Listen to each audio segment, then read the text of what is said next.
There you go, get him. There he goes, running. Running. Get him, get him, get him, get him. Get him, boy. Get him. He's caught in that tree. Oh, he got him. Get him, boy. Get him. You know what time it is.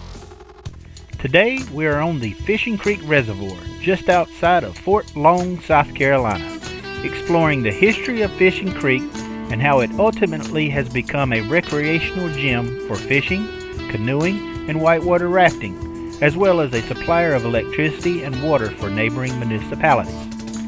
Prior to any local history being written, Fishing Creek and the Catawba River was a main transportation route for Native Americans and European traders who reportedly transported Cortez down the Catawba River basin.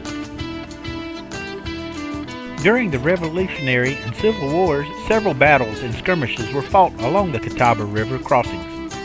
In 1780, the Battle of Fishing Creek, which is also referred to as the Battle of Catawba Ford, took place where Fishing Creek fed into the Catawba River at what today is the intersection of Highway 21 and Highway 200, just below Great Falls, South Carolina. During this battle, British forces under Lieutenant Colonel Bannister Tarleton surprised the militia company of Brigadier General Thomas Sumter. Sumter's militia consisted of about 700 mounted militia, 100 Maryland Continentals, and 2 auxiliary pieces. Traveling with Sumter's force was also 50 wagons full of captured British supplies and about 250 prisoners of war. The British forces virtually decimated Sumter's militia. Sumter lost about 150 men that were either killed or wounded, and more than 300 prisoners were taken. Tarleton captured all of Sumter's supplies and captured war material, including 800 horses, 1,000 weapons, and the 2 auxiliary pieces. Tarleton only lost 16 men who were either killed or wounded. During the 1820s, several canals were built in an attempt to improve transportation to the coast by circumventing rapids along the river. This canal system made the river commercially navigable from 1820 to 1835. The remains of one of these canals is located in the upper stream rapids of Fishing Creek Lake and the Catawba River, complete with lock, mill, stone bridge, and lock keepers' homes. The Lansford Canal State Park offers excellent walking trails with views of all of the preserved ruins of the canal system. In 1911, the Southern Electrochemical Company built a fertilizer plant using experimental technology to create nitrogen, which was needed to manufacture fertilizer. The plant was built by James B. Duke and William States Lee and used an electric arc plant fed by an undeveloped waterfall capable of producing 20,000 horsepower, located where Fishing Creek fed into the Catawba River. Ultimately, the plant was never completed due to technological advances which were more economical than the experimental technology used in fertilizer plant along Fishing Creek.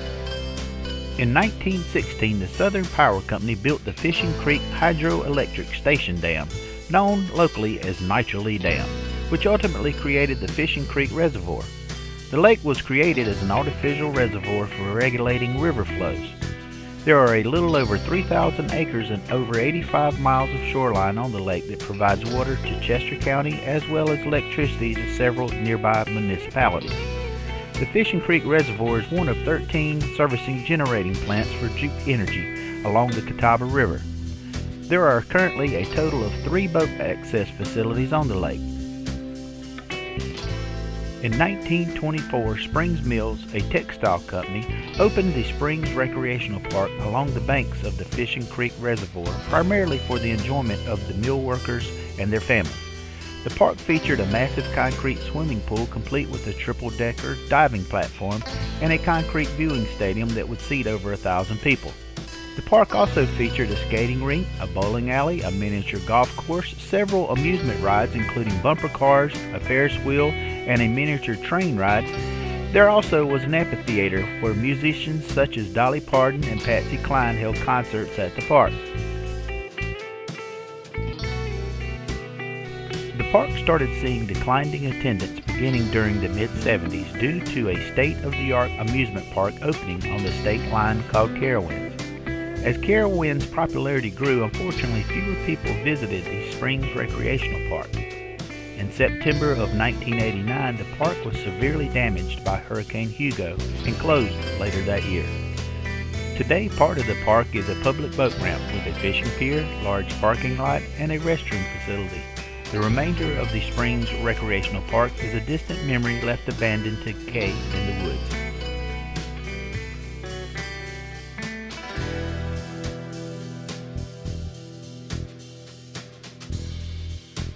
In 2020, construction began on the Great Falls Dearborn Development Whitewater Rafting Center, which will restructure water channels that were previously diverted into Class 2, 3, and 4 whitewater rapids along the old Fishing Creek and Catawba River beds.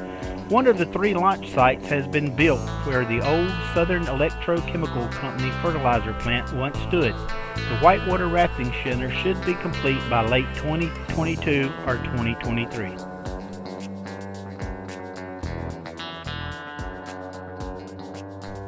I hope you've enjoyed this video on the history of Fishing Creek. If you'd like to see more videos similar to this and fishing videos, please subscribe to our channel, and thank you for watching.